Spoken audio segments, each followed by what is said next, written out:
It's a whole package wrapped up in a miracle. And Olathe Med had a lot to do with it.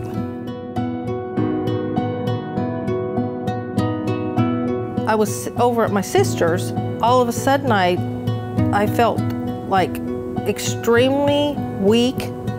I felt like I was losing consciousness.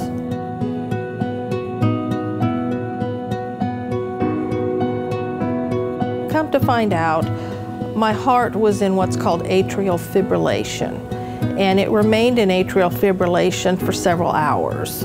Dr. Yarlagadda came in to see me. I saw her because she was having AFib almost on a weekly basis. She was taking medications for that, and that didn't really help her with that.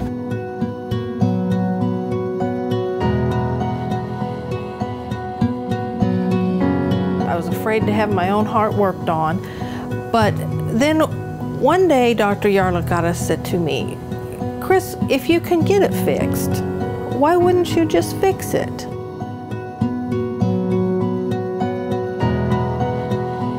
And I have not had one episode since then.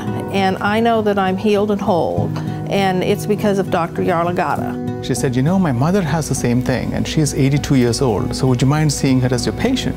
I've always had heart palpitations ever since I was younger. My first visit with Dr. Yarlagadda, he says, "I'm not sure that you even have atrial fib." He implanted a link in me that recorded me all the time.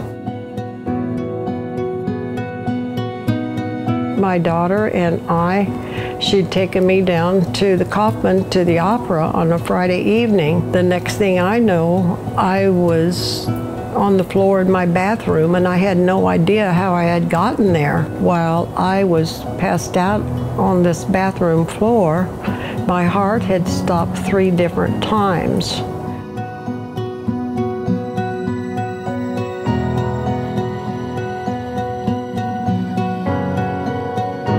And she just flew through the procedure, and it went so well that, you know, typically we keep the patients overnight for this. It really went so well that I let her go home the same day. And she never had a problem after that. I told him I was a tough old bird.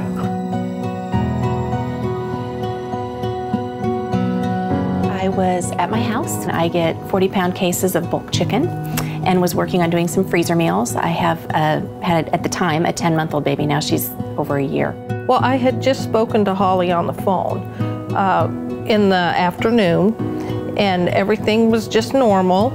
I was getting ready to go to church because it was during Lent, and we have a service. And started to get a weird heartburn sensation. And then it got where I just felt like I had something constricting and hugging me really tight, almost to the point where like I felt like an elephant was sitting on my chest. Bad. I looked at my husband and I said, "I think we need to go to the emergency room." By 6:12, we had made it to Olathe Med. By the time we got up here, I could not stand. I got out of the car. The security guard wheeled me into the emergency room, and within seconds, they hooked me up to an EKG machine and had confirmed I was having a heart attack. And I mean, that is a short period of time for your whole world to change. Well, Holly's case was very unique in that her condition is actually quite rare. She suffered what we call a spontaneous coronary artery dissection. This is where there's a tear in the inner lining of the coronary artery, and hers involved a very important coronary artery, the left main coronary artery, which is really essential for all of us for survival.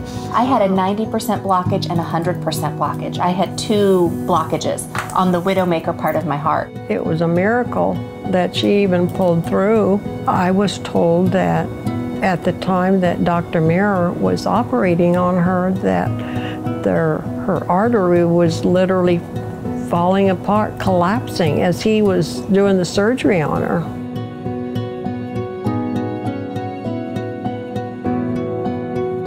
Once the operation was over, and I saw how well Holly's heart had responded to the grafts, and that her heart was beating very effectively and didn't require a whole lot of support from additional medications.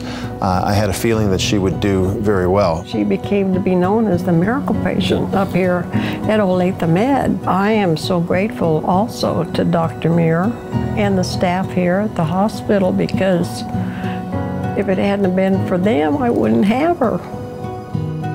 It's such a rare thing to have happen, and the fact that there was a doctor on staff that knew not only what it was, but to diagnose it was just amazing.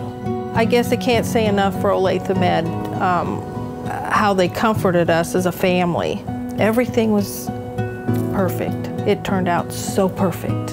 And she's alive. Oh, yeah. And my grandchildren have a mother. So I have 2 girls. Corey's 11 and Hannah is almost a year and a half now. It feels so good to be back to being mom and to be able to do those things with my girls that were tough, like tuck them in at night and rock my baby and fix meals again and do a lot of those things that are just normal things that you take for granted. Well, it's very rewarding, but I know that I don't do that by myself, and much of the credit has to go to all of the others involved with Holly's care, starting with the emergency room personnel, the physicians and the nurses down there, the cath lab people, everyone who was involved in her operating room experience, and the nursing care she received afterwards. It's all a testament to, I think, the importance, the support that this hospital has for its cardiology and cardiothoracic surgery services. I mean, it's like, how do you thank somebody that saved your life? I mean, there just aren't words.